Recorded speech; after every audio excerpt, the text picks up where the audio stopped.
d'être présent à cette première journée de la traduction. D'ailleurs, Simon, si tu peux mettre peut-être le...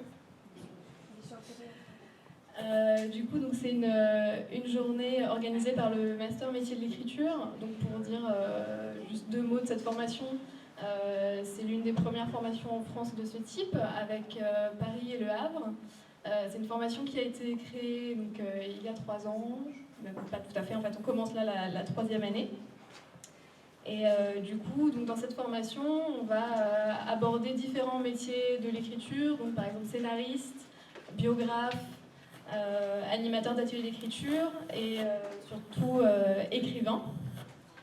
Et en fait, le métier de traducteur, qui est aussi évidemment un métier de l'écrit, n'est pas abordé à l'heure actuelle dans cette formation. Donc c'est pour ça qu'on a décidé d'organiser cette journée, dans l'idée d'essayer en tout cas de combler ce manque. Donc du coup, la journée d'aujourd'hui s'intitule « La traduction, un art polymorphe ». Et l'idée justement c'était de montrer la diversité déjà au sein même du métier de traducteur. Voilà, donc du coup je vais commencer juste par quelques remerciements, comme ça moi j'aurai la conscience tranquille. Déjà merci beaucoup à nos 4 intervenants, Carmelo Cancio, Benoît Casas, Mona Gerbis surtout, qui remplace au pied levé Emmanuel Charrier qui malheureusement ne pouvait pas être là aujourd'hui, donc un merci tout particulier à Mona et donc Jean-René Datsug. Un grand merci également donc, à Sylvie Vigne, responsable de la formation, pour son soutien indéfectible pour cette journée. Également à Stéphane Erwin du musée des abattoirs, grâce à qui nous avons Benoît Casas parmi nous aujourd'hui. À Virginie Freinet, donc, de la Maison des écrivains et de la littérature, qui est notre partenaire aujourd'hui.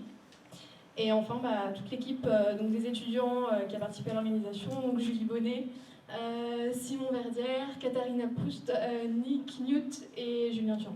Voilà. Donc pour commencer cette journée, on a une séance inaugurale donc par Carmelo Cancio. Donc pour vous le présenter rapidement, il y a un livre qui est sorti cette année en anglais, donc, qui s'appelle « 101 choses qu'un traducteur doit connaître », qui est un ouvrage collectif publié par le WorldLink Forum, dont fait partie Carmelo. Et donc en 4e de couverture de cet ouvrage, on nous indique qu'avec tous les traducteurs qui y ont travaillé, on a un cumul de 500 années d'expérience dans l'industrie des langues et de la traduction. Donc dans cette logique en fait, de cumul d'années, si on fait le compte des différentes casquettes de Carmelo, je crois qu'à lui seul, il doit cumuler plus d'une 50aine d'années d'expérience. Donc plus de 20 ans de rédaction, support de communication en espagnol, une 15aine d'années de gestion de projets de localisation. Donc la localisation, pour faire simple, ça va être la traduction de logiciels et de sites web. Une 15aine d'années en tant que formateur de traducteur. Voilà, il a également été vice-président de la SFT. Et je pense que c'est surtout avec cette casquette en fait, qui va nous faire cette séance inaugurale pour la journée. Voilà. Donc, merci beaucoup et puis bonne journée. Merci beaucoup. Je vais essayer de le faire avec toutes les casquettes, puisqu'elles font partie de moi. Alors, je ne sais pas si je dois m'approcher un peu pour essayer de... Où est-ce qu'on va... Ouais, peut-être qu'on va approcher un peu la table. Alors, je vais juste... Hop. Parce que sinon, ça va être un peu difficile.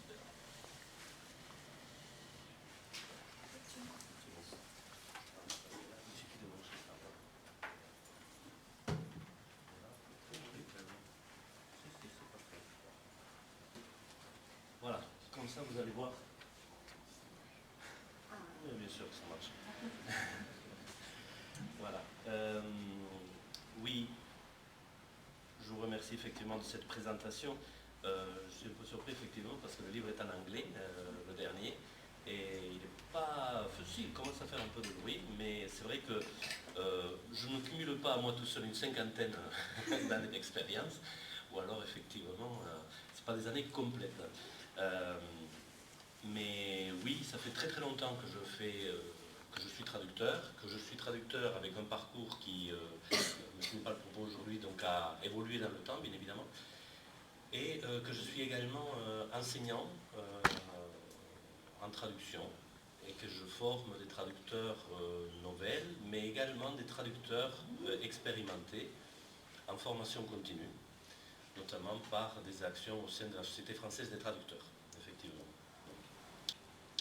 Mais on m'a donné la parole inaugurale de cette journée pour parler de la traduction, des métiers de la traduction, et je voulais commencer par vous dire qu'effectivement, la traduction est en plein dans les métiers de l'écriture.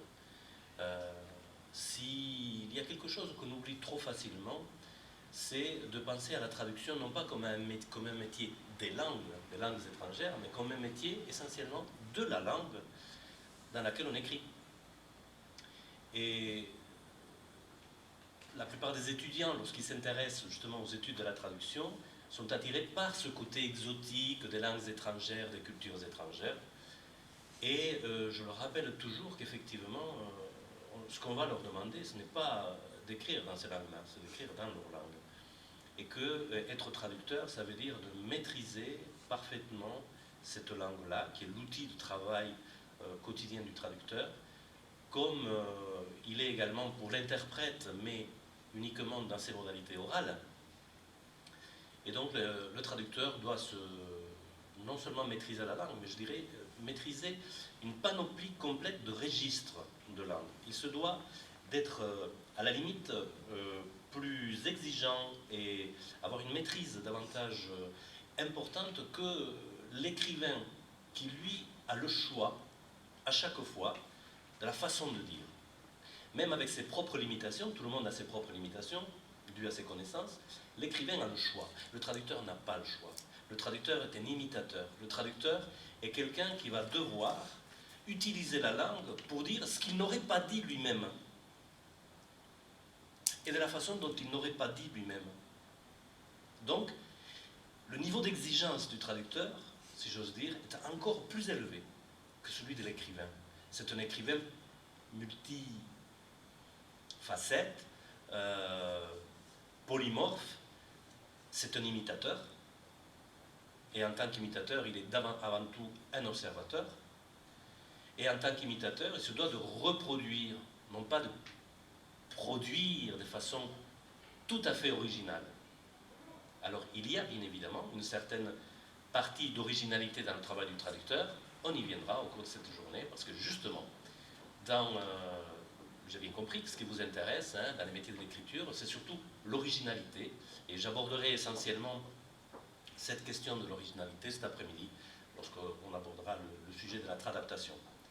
Alors, pour vous parler un tout petit peu des métiers de la traduction, voilà, je vais, après cette brève introduction, passer en revue plusieurs sujets, je dirais, ne serait-ce que pour cadrer un tout petit peu les métiers de la traduction. Donc voilà, on va parler un tout petit peu des métiers, parce qu'il n'y a pas qu'un métier, il n'y a pas qu'un traducteur, il y a plusieurs sortes de métiers dans la traduction. Les marchés, pour voir un tout petit peu de quoi on parle concrètement, éventuellement, mais là très très vite, comment devenir traducteur, et puis quelques organismes importants dans le milieu. Alors voilà, les métiers de la traduction. Lorsqu'on parle de métier, on parle de professionnalisme. Et justement, la grande différence entre un traducteur amateur et un traducteur professionnel, c'est le fait que le traducteur professionnel va avoir un rapport avec l'argent, avec le temps, qui sont complètement différents de celui du traducteur amateur. Dans les métiers culturels et dans les métiers de la production créative, le temps est un élément fondamental. Lorsqu'on devient professionnel, donc cette dimension temporelle fait que le temps nous est compté, il est limité, et il faut choisir à un moment donné d'arrêter le travail pour le livrer. Donc, le traducteur, comme par exemple un écrivain qui travaillerait sur commande, se doit de produire dans un délai et de livrer une œuvre qui, quelque part, n'est pas finie, puisqu'on l'améliorerait, si on pouvait, en permanence.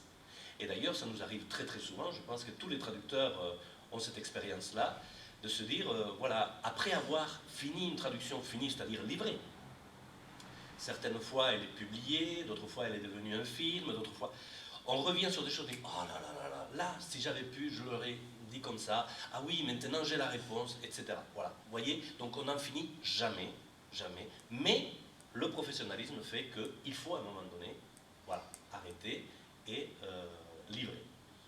Donc ça, je dirais, est quelque chose de fondamental et qui marque une énorme différence parce qu'elle conditionne aussi les façons de travailler, les outils qu'on va employer, on va chercher un peu de rentabilité, il faut en vivre. C'est un métier dont on vit. Donc du coup, il va falloir effectivement que l'activité soit rentable, bon bref. Il faut, puisque c'est un métier bien évidemment auquel on arrive par passion, il faut concilier cette passion avec le besoin d'en vivre, tout simplement. Alors, je ne vous dirai pas, mais il faudra l'aborder à un moment donné, qu'est-ce que la traduction, mais j'y viendrai plutôt cet après-midi, donc voilà.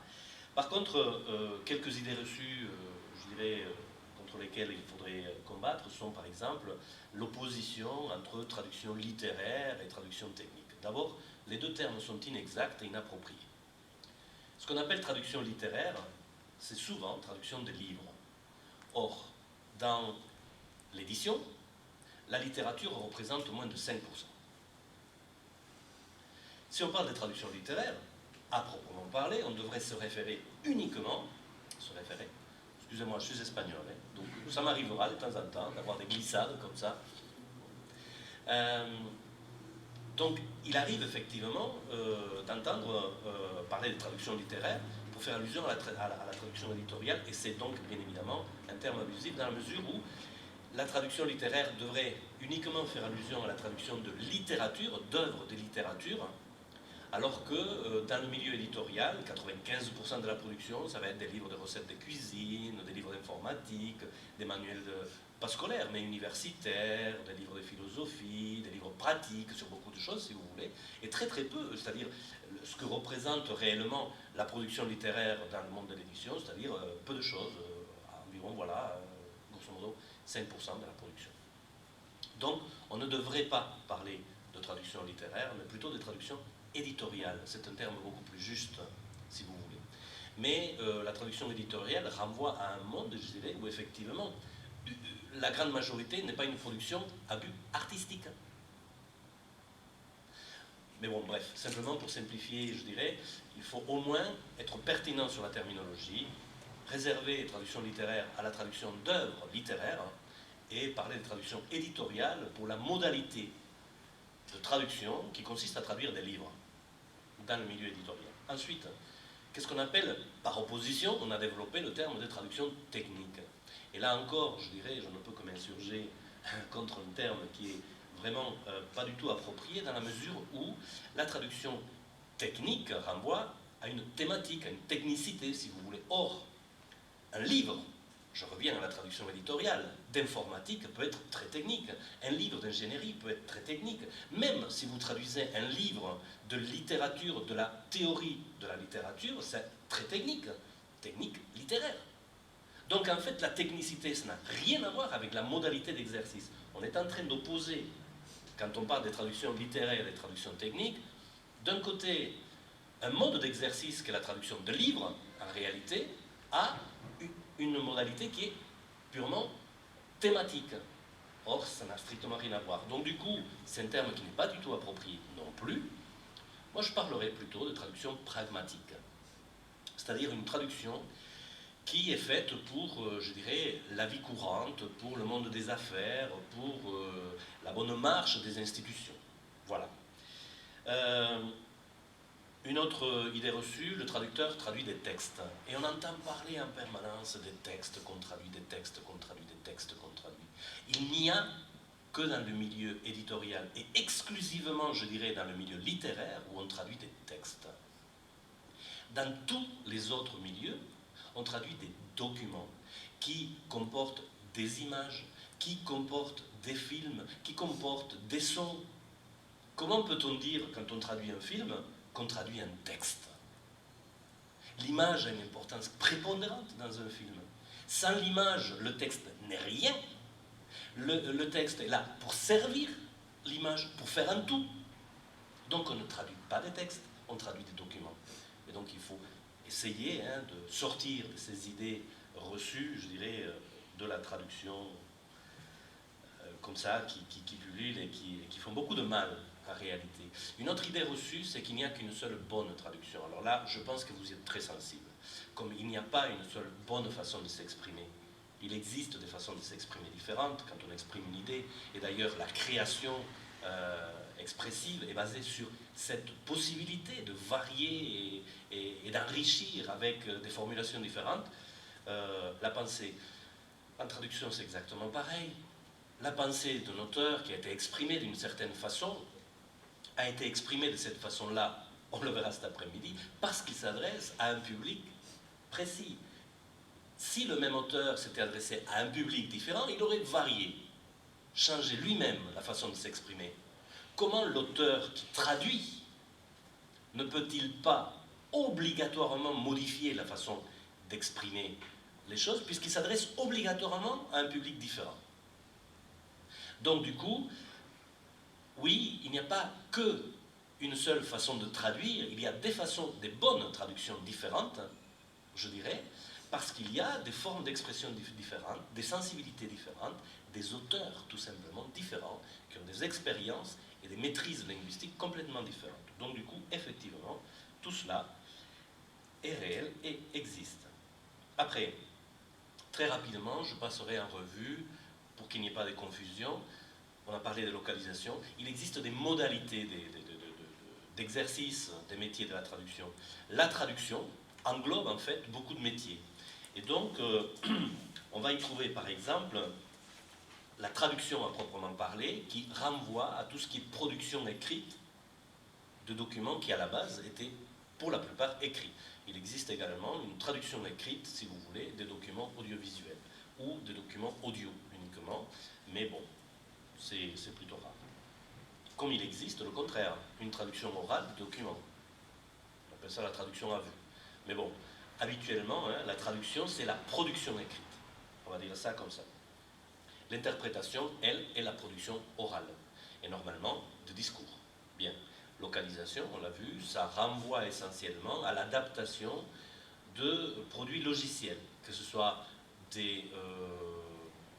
essentiellement des logiciels, des applications, des systèmes d'exploitation, mais également, ça peut être des jeux dont une composante est informatique, des sites web ou des applications faites pour le web, etc., etc.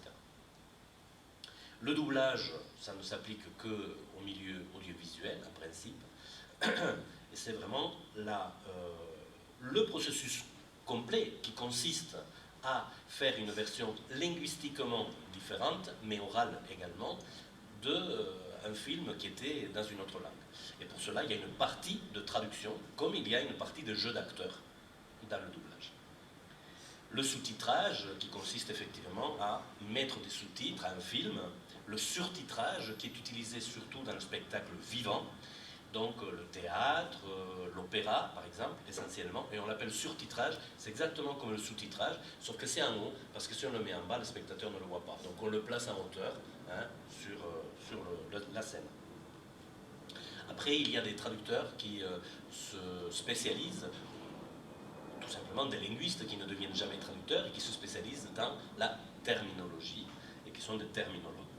Donc on va trouver plusieurs métiers par spécialité, et d'autres métiers qui sont par spécialité, je dirais, techniques. On va trouver des réviseurs, c'est-à-dire des personnes qui vont se consacrer uniquement à faire des révisions et à encadrer des traducteurs.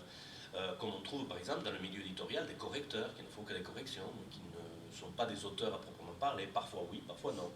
On peut cumuler les deux casquettes, comme on peut cumuler la casquette de réviseur et des traducteurs par exemple. Il y en a qui ne font que de la gestion de projet, donc on va trouver des gestionnaires de projets, notamment dans les grandes entreprises où on fait des traductions multilingues d'un même document en plusieurs langues, ou dans des processus de production documentaire qui sont relativement complexes, où on fait intervenir plusieurs professionnels et où s'enchaînent des tâches complexes. Voilà, donc on va trouver, en fonction, je dirais, de toutes ces facettes différentes du métier, des spécialités avec des personnes qui se consacrent soit à une tâche, soit à un type de traduction bien spécifique. Alors, souvent on se pose la question, mais alors combien gagne un traducteur? Eh bien, ça dépend des milieux. Je dirais que dans le privé, à l'heure actuelle en France, Ça va entre 1500 et 3000 euros, grosso modo, mensuel, brut. Un salarié dans l'administration, et notamment dans les organisations internationales, c'est vraiment l'élite, je dirais, d'un point de vue financier des traducteurs, eh bien ça oscille entre 1500 et 7000 euros, hein, notamment dans les organisations internationales. Et puis les indépendants, ça gagne entre 2000 et 15 000 euros par mois, grosso modo, mais ça c'est ce qu'ils facturent. En réalité, ce qui leur reste, c'est la moitié. Grosso modo, on considère que 50% de ce que facture un indépendant, ce sont des frais de fonctionnement et des charges. Donc du coup, ça se réduit à 1000 à 7000 euros. 7000 c'est bien, hein, ça c'est vraiment l'élite. Il y en a beaucoup plus qui sont dans la frange de 1000 à 2000 par mois, net. Voilà. Maintenant, ce qui est important également, c'est de voir que dans un processus de réalisation d'une traduction, le traducteur n'est pas seul. Il y a d'autres acteurs, et je vais les citer assez rapidement. Il y a bien évidemment l'auteur. L'auteur qui parfois est connu, quand on traduit des ouvrages signés, c'est-à-dire dont on connaît l'auteur, dont le nom est cité, on traduit des œuvres d'auteurs. Mais bien souvent, notamment dans la traduction pragmatique, on traduit des œuvres qui ne sont pas signées. Ou des œuvres, je dirais, où les auteurs sont collectifs. Pas anonymes, mais collectifs. Et donc, du coup, l'importance du rôle que peut jouer l'auteur, du style, de la personnalité qui est derrière, elle est diluée, parce que ce qui prime est autre chose, plutôt le message, plutôt les intentions. D'accord? Donc tout cela, il faut le prendre en considération. Dans le milieu professionnel, en dehors de l'auteur, il peut y avoir un donneur d'ordre. Par exemple, dans le milieu éditorial, ça peut être un éditeur. Et ce donneur d'ordre peut avoir lui aussi ses propres envies, ses propres besoins, ses propres objectifs. Et il peut donner des consignes au traducteur. Je veux que tu traduises, mais comme c'est pour faire ça, je voudrais que tu traduises dans tel sens, dans tel objectif, avec tel objectif. Il y a bien évidemment le destinataire.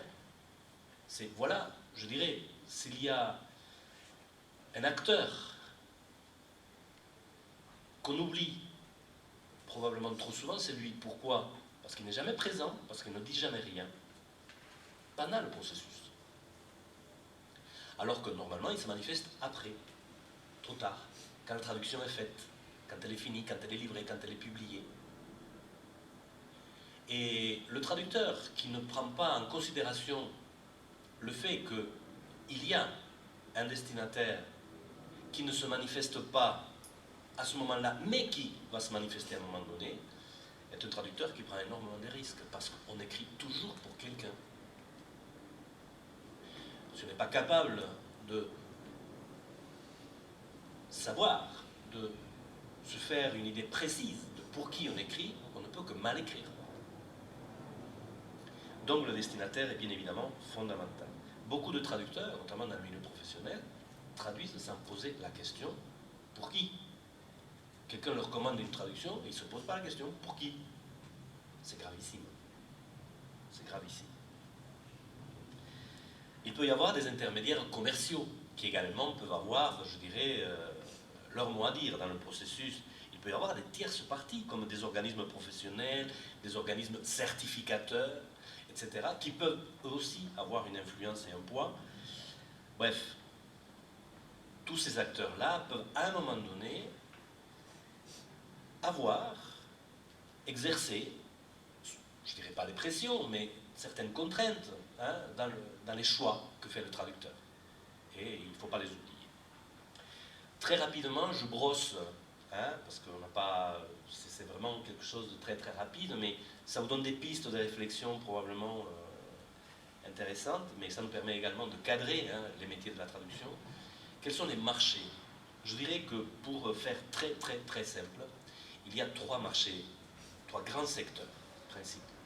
D'un côté, c'est le plus connu, c'est le plus visible, le marché de la traduction culturelle, des biens culturels. Ce sont les livres, ce sont les films, ce sont les paroles de musique, bref, tout ce qui est bien culturel.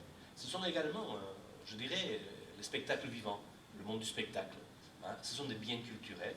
C'est un milieu où effectivement les œuvres sont signées, où les traducteurs sont eux aussi visibles parce qu'ils signent leurs œuvres, et où les modalités, je dirais, de rémunération sont celles du droit d'auteur, essentiel. Après, vous avez le secteur institutionnel. Ce sont voilà, les organisations internationales, essentiellement, ce sont des ministères, ce sont l'administration dans tous les pays qui, par le biais de différents organismes, a des besoins, et ces organismes sont très variés, parfois ils sont même économiques. Hein. Je pense notamment par exemple à des offices de tourisme ou à des directions départementales touristiques qui vont faire traduire des catalogues de l'offre, si vous voulez, touristique, qui donc va dans le sens un peu économique, mais ce sont des administrations. Leur intérêt, c'est de promouvoir le tourisme. Voilà. Comme il existe des organisations et des administrations, parfois, qui ont un intérêt à promouvoir, par exemple, la production culturelle, qu'elle soit écrite, ou picturale, audiovisuelle, par exemple. Donc, le secteur institutionnel. Il y a un cas particulier qui est dans le secteur culturel, enfin il y en a deux, je dirais.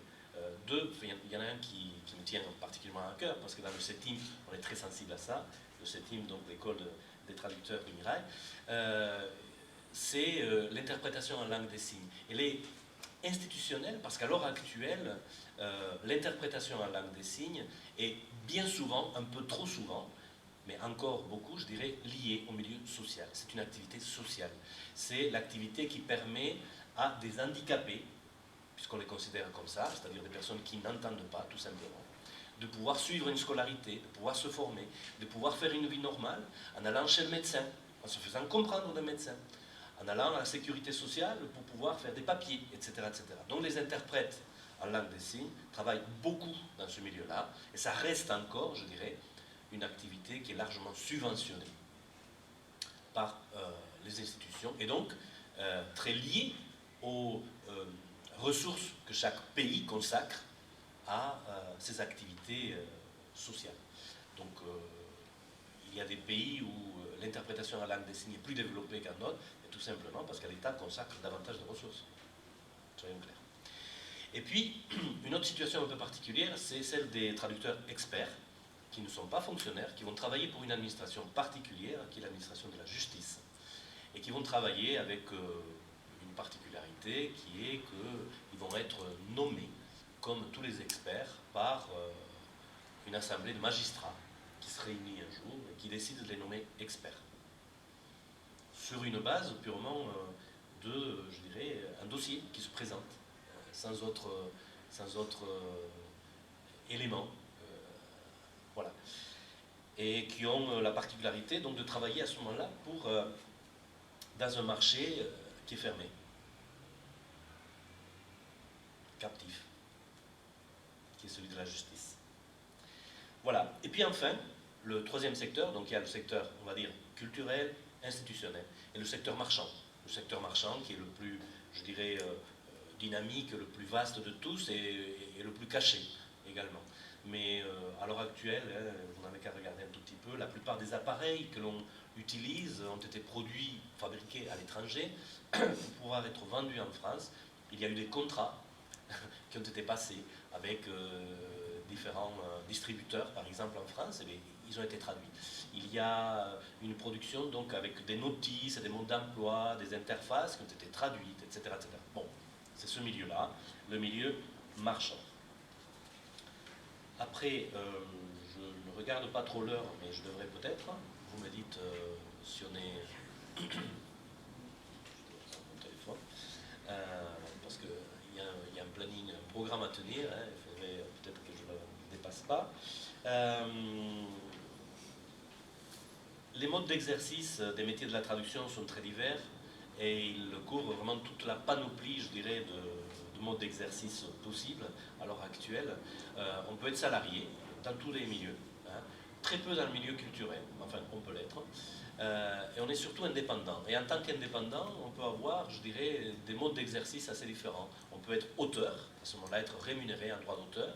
On peut être indépendant établi à son compte, de la façon la plus classique qui soit, un professionnel libéral par exemple, ou un mode, je dirais, professionnel indépendant commercial, comme je dirais la plupart des commerçants par exemple, professionnels indépendants. Donc les modes de rémunération vont aussi changer. On peut être rémunéré en ce qu'on appelle droit d'auteur, c'est-à-dire un pourcentage sur la vente, sur les ventes des ouvrages qu'on traduit ou des films qu'on double, etc. Donc c'est un pourcentage pour lesquels on nous donne habituellement une avance qu'on appelle avaloir dans le milieu éditorial.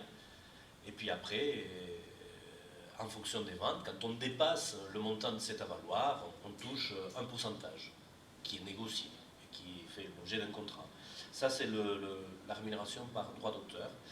Après, il y a la rémunération en note d'honoraires pour ceux qui sont établis en profession libérale ou via des factures pour ceux qui sont établis en tant qu'indépendants dans le mode commercial. Et bien évidemment, les salaires pour ceux qui sont salariés. Après, il y a des modes de calcul, là aussi, qui sont très variés et qui dépendent des milieux dans lesquels on travaille. On peut facturer ses prestations ou se faire payer ses prestations de façon très, très variable. Au caractère, dans le milieu éditorial, notamment de la presse, pas des livres, mais de la presse, là, on écrit en caractère, on compte en caractère, parce qu'un article doit faire tant de caractères, espace compris, et c'est le mode de rémunération, y compris pour les auteurs des articles, hein, pour les chroniqueurs, etc., ou pour les journalistes. Donc voilà, dans ce milieu-là, on peut être payé à la pige en tant que traducteur, comme les journalistes sont payés à la pige. Dans d'autres milieux, on comptabilise les mots que l'on écrit. Dans d'autres milieux, les pages. Encore faut-il s'entendre sur ce que c'est qu'une page. Donc il y a deux standards. Dans le milieu éditorial, on parle de traduction d'une page de 250 mots, grosso modo. Dans le milieu non éditorial, on parle des pages de 300 mots. On va aller savoir pourquoi. Bref, il s'agit surtout de créer des conventions et d'adapter les factures, les tarifs, je dirais, à chaque mode de facturation. Dans le milieu de la localisation, souvent on localise on appelle ça à la chaîne. Alors, une chaîne, c'est parce que ça vient du jargon des interfaces. Dans les interfaces des logiciels, lorsqu'on fait l'extraction des contenus, on obtient des chaînes de caractères. Voilà. C'est pas des phrases, parfois c'est des mots, et parfois c'est des paragraphes entiers, ça dépend. Et donc on fait une moyenne et on dit une chaîne vaut tant, en moyenne. De même, par exemple, dans le milieu audiovisuel, quand on fait des sous-titres, souvent on est payé aux sous-titres. Bref, donc les modalités de facturation s'adaptent, je dirais, à chaque mode d'exercice. Dans d'autres milieux, moi personnellement, je facture à l'heure, par exemple. Donc, tout est possible et tout, on voit de tout dans le milieu.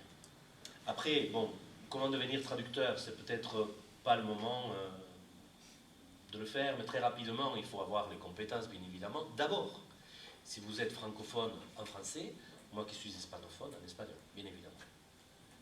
Et puis, des compétences dans d'autres langues. Mais des compétences également dans des domaines. Ou dans des techniques. Vous êtes en train d'étudier, je pense à ceux qui sont dans le master métier de l'écriture, vous êtes en train d'apprendre des techniques d'écriture. Donc forcément, si jamais, par exemple, vous deveniez traducteur, il serait logique que vous mettiez à profit vos compétences acquises dans les métiers de l'écriture pour justement devenir excellent dans ce milieu-là, vous faire repérer dans ce milieu-là et ainsi donc pouvoir en vivre. Effectivement, chacun met ses compétences, je dirais, en avant et devient spécialiste ou s'oriente vers un marché qui correspond à ses compétences, à ses envies, à ses goûts. Et dans les goûts et les envies, je dirais, il y a non seulement tout ce qui relève des compétences d'écriture et de compétences de production, mais également des compétences thématiques. Ainsi, ceux qui s'orientent vers la traduction artistique, c'est parce qu'ils ont une attirance par l'art. C'est une évidence. Il faut avoir un goût, il faut avoir une certaine maîtrise, puis des connaissances pour pouvoir effectivement l'exercer. Ceux qui s'orientent vers des disciplines plus techniques, comme l'ingénierie, la médecine ou autres, doivent avoir des compétences en ingénierie, en médecine.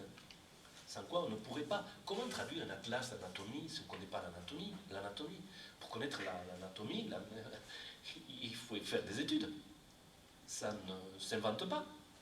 Et on peut faire des études qui débouchent sur des diplômes, ou bien avoir une formation continue, ou d'une autre façon, je dirais, étudier pour un traducteur est quelque chose qui se fait en permanence.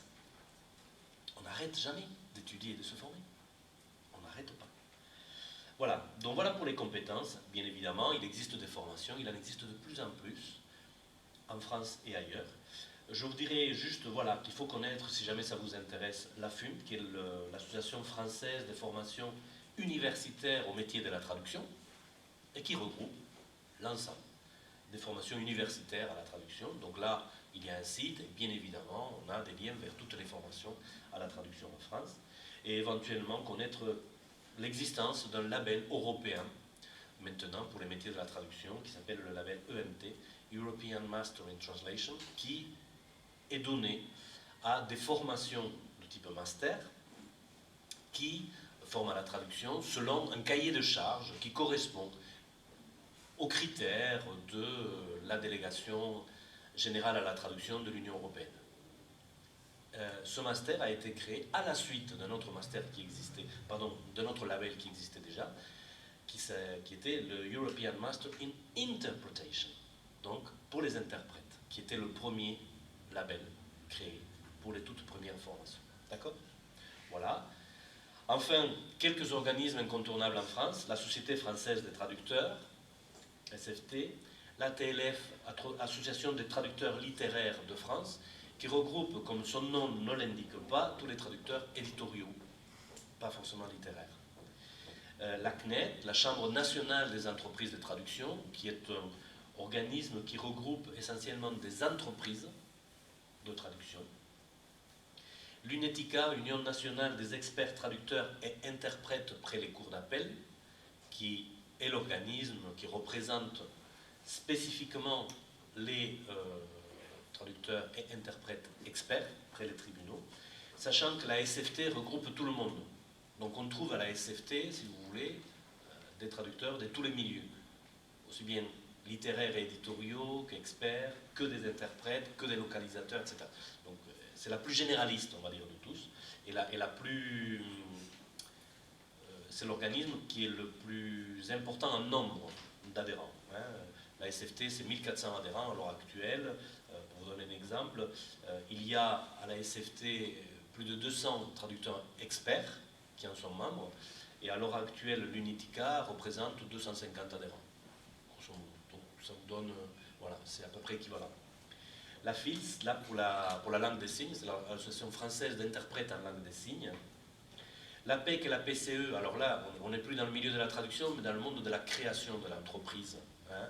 Donc, Association pour l'emploi des cadres, la PEC, et la PCE, qui a un site qui est vraiment très très bien fait, très à jour, très complet, très pédagogique, très à la portée de tout le monde, qui est l'Association pour la création d'entreprises. C'est vraiment un organisme qui est très pédagogique, et le site est vraiment excellent pour tous ceux qui souhaitent un jour se mettre à leur compte.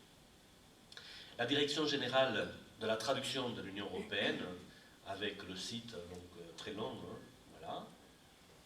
La FIT, qui est la Fédération internationale des traducteurs, qui regroupe toutes les associations nationales des traducteurs des différents pays qui ont voulu y adhérer. Donc c'est une fédération d'associations. Hein. On n'adhère pas à titre individuel, mais à titre qu'association. Elle est mondiale, la fédération, et elle a une représentativité vraiment étendue dans le monde entier. Et laïque peut-être pour les interprètes de conférences, association internationale des interprètes de conférences, pour ceux qui sont des traducteurs de conférences. Il manque peut-être quand même l'ATA, je vais la citer, parce qu'elle commence à prendre du poids. Association des traducteurs audiovisuels, ATA, donc ATAA, et adaptateurs. Voilà. Association de traducteurs et adaptateurs audiovisuels. Et l'extension, c'est .org. C'est .fr. C'est .fr maintenant. Voilà. tout évolue. Voilà. Et bon, je crois que j'aurais pu vous dire beaucoup d'autres choses, je dirais, mais comme je pense qu'il faut laisser la parole à d'autres, je vais m'arrêter là. Et bien évidemment, je serai à votre disposition plus tard pour répondre à des questions, parce que je crois que ce n'est pas le moment maintenant. Ouais, bon, il y a un temps en fait, pour chaque intervention individuelle après l'échange avec le public. Donc gardez vos questions, on retrouve Carmelo en début d'après-midi. Voilà, merci.